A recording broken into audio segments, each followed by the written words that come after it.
Hello everybody, this is Dr. Novak.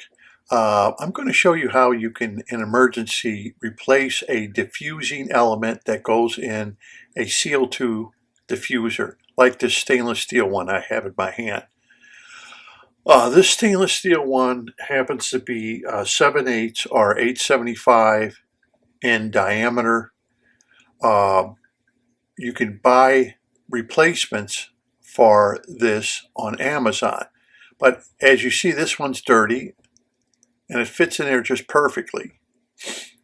But however, when I clean these, I just don't take them out and clean them for an hour or two. I may put them in some bleach for at least a couple days, 2-3 days or even longer. Let them really soak up the bleach and get all that algae and open up the pores that are in the ceramic airstone. Now, this you can buy off of Amazon, but it takes a while. They're about $7-8 a piece, kind of expensive. And what if you have one of these and for some reason it gets dirty? Well, you can buy a fluval CO2 diffuser, the ceramic stone here. And the fluval has replacement stones. These you can buy just about at any Petco or PetSmart that is out there. They're readily available right off the shelf. And this particular stone is just a hair bigger than the one that came with the stainless steel diffuser. Therefore, it won't fit into the rubber gasket. See how much bigger it is? Just a little bit bigger. So you could probably put it on. It would be tighter. But I'm going to show you how to take care of this and actually use the stone from a fluval. I think these cost about $6 to $7 for a replacement stone. But the point of the video is to show you what you can do in an emergency as long as you have one of these stainless steel CO2 diffusers. The glass ones, you're kind of stuck with what they have. That's why I like the stainless steel ones. You can put replacement stones in, and as you can see, the bottom is dirty and the top is all full of algae. So it's time to clean the stone and replace it. So the fluval, the reason I don't like the fluval ones is they're so hard to unscrew. So that's why I started buying these stainless steel diffusers. They're weighted and you don't need suction cups to hold them down. And you can buy them at different lengths. So if your tank is deeper, you can do that. However, I think this little tutorial here will help you in case there's an emergency, and it's extremely cheap to modify. Okay, now I'm going to show you how you can fix it. I have a gasket kit here that I bought from Amazon. It has silicone gaskets in it, O-rings in it, and it will tell you in millimeters, like the one I'll be using is 14 by 2.5. I think you can buy a whole kit like this for $7 to $10, which is actually cheaper than if you went to the hardware store and bought each gasket separately. You could pay like 50 cents a gasket. So I'll be using this 14.2.5 gasket, which fits the diffuser from the fluval diffuser pretty good. You can use silicone gaskets instead of an O-ring, this is a gasket, but I prefer to use the O-rings because it gives you a bigger ID to let more air go through the stone than using the silicone gasket. So therefore I'm going to use an O-ring.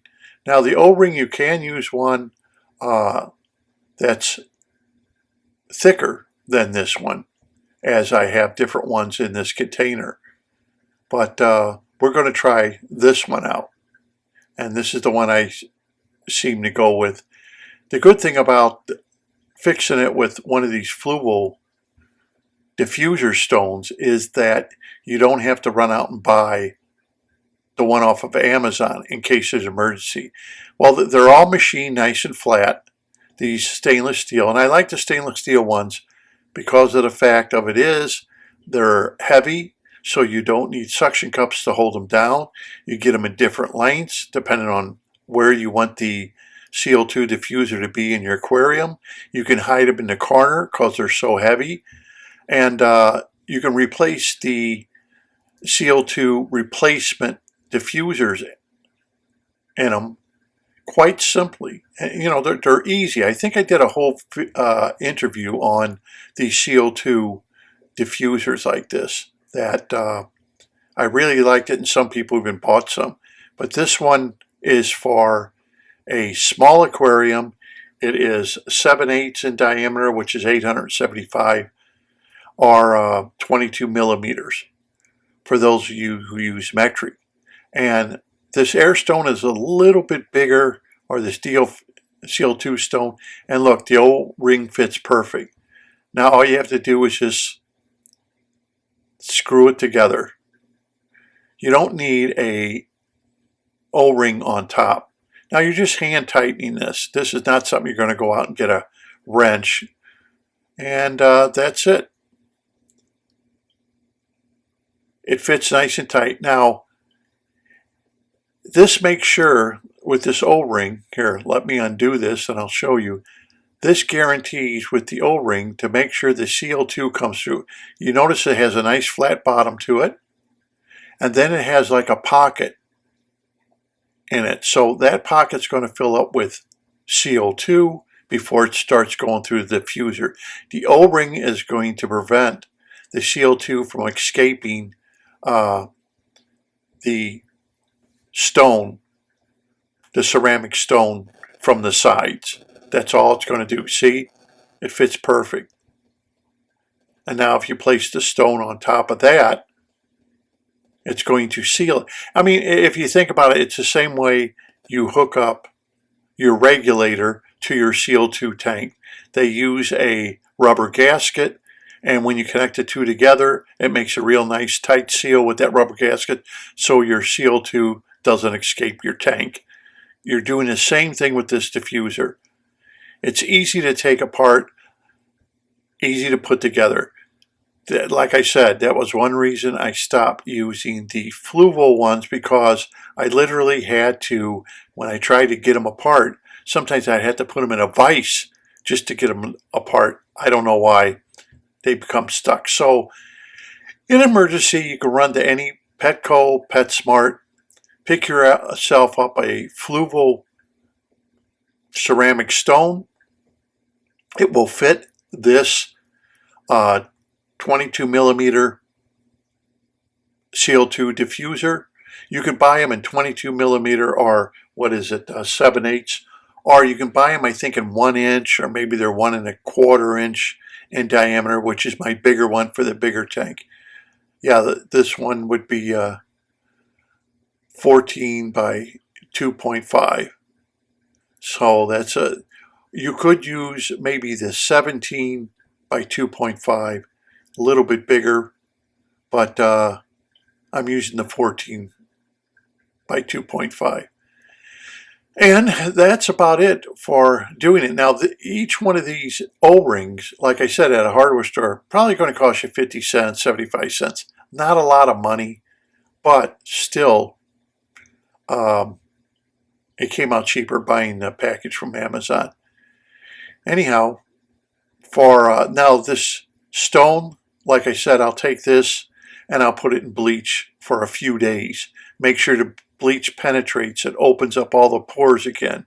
And I've been doing this for years, and these stones will last you for years and years. So I do not put the rubber into the bleach.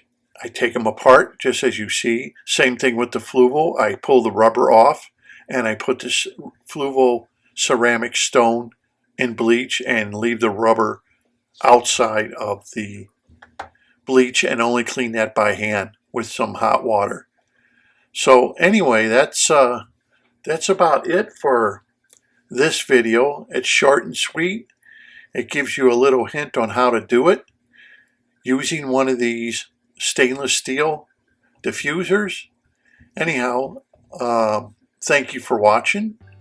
And until next time, happy fish keeping. And don't forget that these fluval parts do fit other diffusers. So it's just something to remember. And a diffuser like this is definitely better than trying to unscrew the tight fluval stone. And they're not that, plus they're going to last forever. So you don't have to worry about marring it up with a pair of pliers or anything like you do the fluval one, or a piece of glass that if you drop it, it breaks. This is just in case you have an emergency and don't have any of these on hand. So anyhow, this is Dr. Novak, and until next time, happy fish keeping.